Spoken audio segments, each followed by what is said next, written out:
Hi, folks. Welcome back. I'm Dr. Lon Schiffbauer, and today we're talking about how to use email effectively. Now, we all love to hate email, and for really good reasons. But the truth is, it's everywhere. It's not going away anytime soon. It's one of the most common and, in fact, effective forms of communication in the workplace. So we need to figure out how to do it well. But now, as I said, we all know it's pretty awful. Why? Well, here's the thing that I really kind of come down on most of the time when I try to figure out why is email such an issue. It's very inexpensive for the sender, and it in fact pushes the cost to the receiver. So here's the idea. Let's say that I just send out one lazily written email. What's the harm in that? It was just one email. I only had a couple of minutes. I wrote it, I sent it out, so on and so forth. Okay, fine, no big deal. But here's the thing. You receive dozens of these things each day. So you have to dig through dozens of lazily written emails every day. This is how I, as the sender, push the cost of the email on to the receiver. And we don't want to do this. That is poor communication. So what we're going to do today is talk about 7 ways that we can make email a more effective form of communication in the workplace. All right. So first of all, don't send an email. I mean, that's probably the most effective way you can make email an effective channel. Don't send an email. Here's the thing. Determine if email is really the right channel in the first place, right? There's this meme out there that says, hey, I survived another meeting that could have been an email. I actually don't like that meme, right? I want to make one that says, I survived another email string that could have been a 2-minute phone call. Right? Think about how many times you've been in this ongoing email string for 3 days, where at the end of the day, a 2-minute phone call would have cleared it right up. So sometimes email is not the appropriate channel at all. Okay?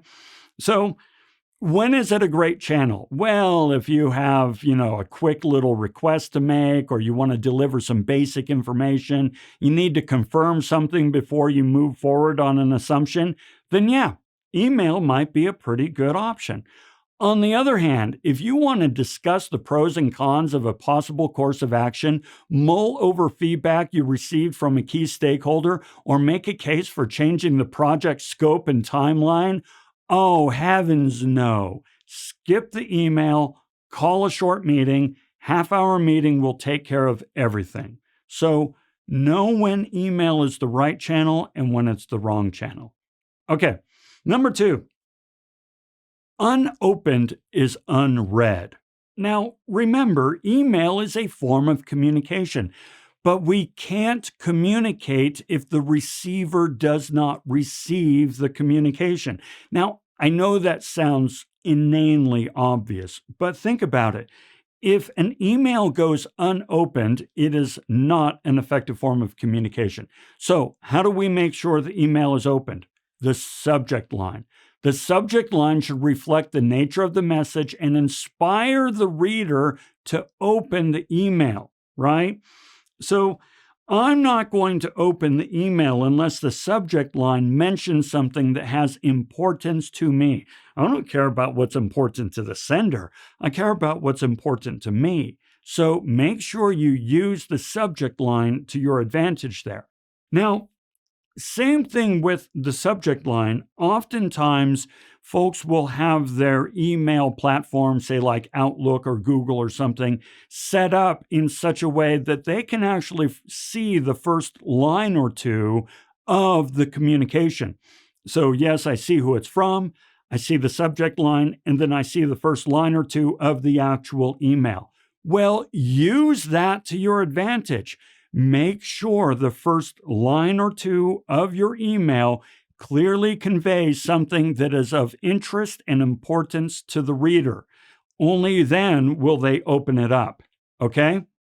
Well, unread is uncommunicated. Just because we were successful in getting them to open it doesn't mean that they necessarily read the email, okay?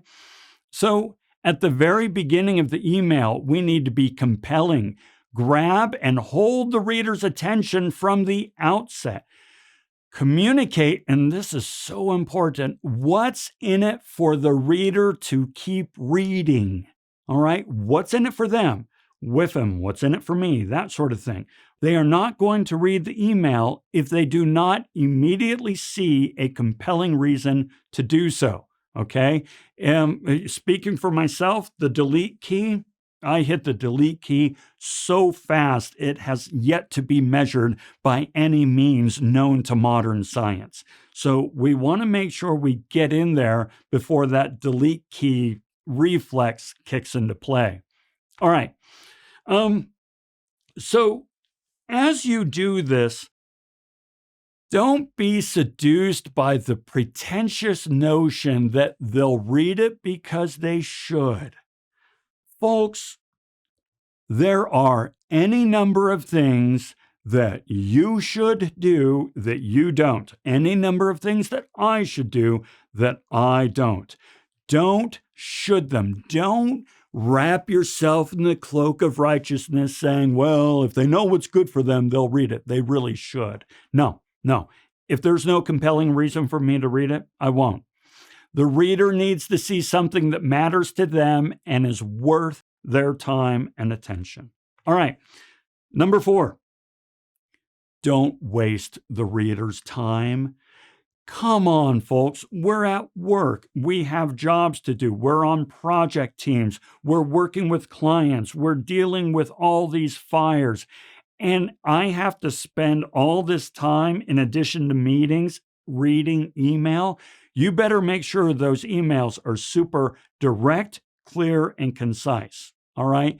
Direct and to the point. The more you try to couch the message in meaningless, inane verbosity, the sooner your reader's finger will find the delete key. What do I mean by that? Well, come on, you've seen emails that say, hello, dear valued employee. We hope that this message finds you well. We want to take a moment to recognize the hard work you do and express our appreciation for the value that you bring.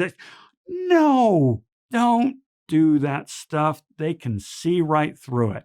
As I say here, we want to be simple, clear, concise.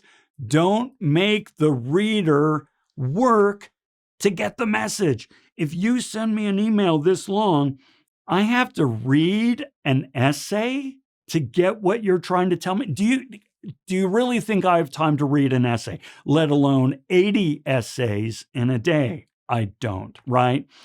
And finally, keep it short and simple, something that a scanning eye can read.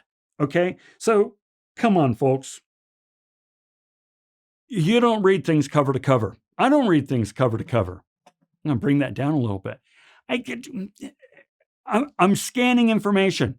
I have a job. I have important things to do. If there's information in here I want to just scan it, find the information, and move on, right? So make sure that you write your emails in such a way that a scanning eye can read it. Because, hey, if you receive 80 emails in a day, there's no way in the world you're going to read all those. Okay? All right.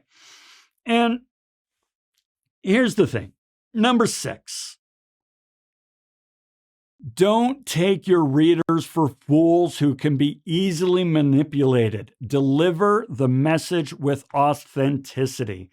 Once again, this is kind of when you're trying to, schmooze up to them, dear, valued employee, we appreciate the work you do this last quarter. Because of the contributions you were able to make, we were able to achieve these goals. No, don't do that, all right?